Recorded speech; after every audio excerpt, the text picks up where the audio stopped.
আপনার নাম কি? স্বর্ণা। আপনি এখানে ঢাকা মেডিকেল আজকে কেন এসেছিলেন?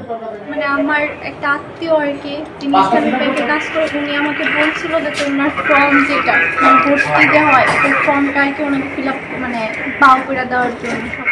আচ্ছা, আপনি আপনার আত্মীয়কে হেল্প করার জন্য আসছিলেন, ঠিক আছে। আপনি এই যে এই অ্যাপ্রনটা কেন পরেছেন? এটা আমি মনে হচ্ছে ওনার অপারেশনটা যদি একটু আগে করানো যায় এটার জন্য। তো অ্যাপ্রনটা আপনি কোত্থেকে কিনেছিলেন বা কিভাবে সংগ্রহ করেছেন? কিনি নাই স্যার, এটা মানে টেলার্স থেকে বানাইছিল। টেলার্স থেকে বানাইছেন? তা আপনি কি জানেন যে ডাক্তারের অনুমতি ছাড়া বা আমাদের চিকিৎসক বা নার্স ছাড়া এই অ্যাপ্রনটা কেউ পড়তে পারে না? এটা তো আপনি জানেন। আপনি কি স্বীকার করেন যে এটা আপনি একটা অপরাধ করেছেন? অনেক বড় অপরাধ করছি স্যার, আমি এটার মধ্যে কেউ জড়িত নাই, আমি নিজে মানে একটু আপনাকে আগানোর জন্য বলছিলাম। আজকে সকাল কয়টার থেকে আপনি ঢাকা মেডিকেলে এরকম ঘোরাফেরা করছিলেন? আমি 11-10টার সময় আসছি। 10টা-11টা থেকে কোন ওয়ার্ডে ঘুরছিলেন আপনি? ঘুরে নাই স্যার, 303-এই ছিল। 303-এ। তারপরে আপনাকে কিভাবে ধরা হলো? বা ক্লাস 78 পড়ছিলাম তো ওই আপু আসছিল। আচ্ছা, ওনার নাম হলো স্বর্ণা, কিন্তু আমি ওনাকে চিনি না। ওই চিকিৎসকের নামও ছিল স্বর্ণা?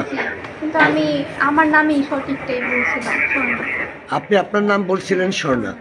তখন ওই চিকিৎসকের সন্দেহ হলে উনি এই কাজটা করেন, আমাদের আইনশৃঙ্খলা পরিস্থিতি বা আমাদের আনসার সদস্যের কাছে আপনাদেরকে দেয়। বিষয়টা কি এরকম? তা আপনি কি একটু বলবেন যে আপনি এই যে যা করেছেন, আপনি একজন চিকিৎসক না হয়ে একটা অ্যাপ্রন পড়েছেন, এটা আপনি ভুল করেছেন বা অন্যায় করেছেন, এটা কি আপনি মনে করেন? জি স্যার, আমি অন্যায় করছি স্যার, আমি সবখানে স্বীকার করছি স্যার, আমি অন্যায় করছি। আপনার দেশের বাড়ি কোথায়? নরসিংদী মনোহর।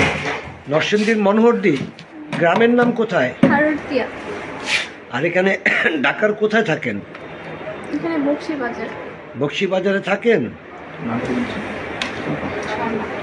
আপনার পুরো নামটা একটু বলবেন, কি নাম? স্বর্ণা? পাপি একটা স্বর্ণা। পাপি আক্তার স্বর্ণা। আপনি লেখাপড়া করেছেন? জি, ইন্টার পরীক্ষা দিচ্ছি। ইন্টার কোন কলেজ থেকে পড়েছেন? নরসিংদী মহিলা কলেজ থেকে। নরসিংদী মহিলা কলেজ থেকে। এর আগেও কি আপনি ঢাকা মেডিকেলে এসেছেন কখনো? এরকম আসি নাই, মানে আশা হয়েছে যদি কারো কিছু হয় যে মানে বের করে দিতাম, আমাকে কিছু টাকা দিত, জাস্ট এতটুকু। মানে ওরাই মানে করতো, আপনি করে দেন, মানে আমি কিছু টাকা দিব, আমি কারোর কাছ থেকে জোর করে নিই নাই।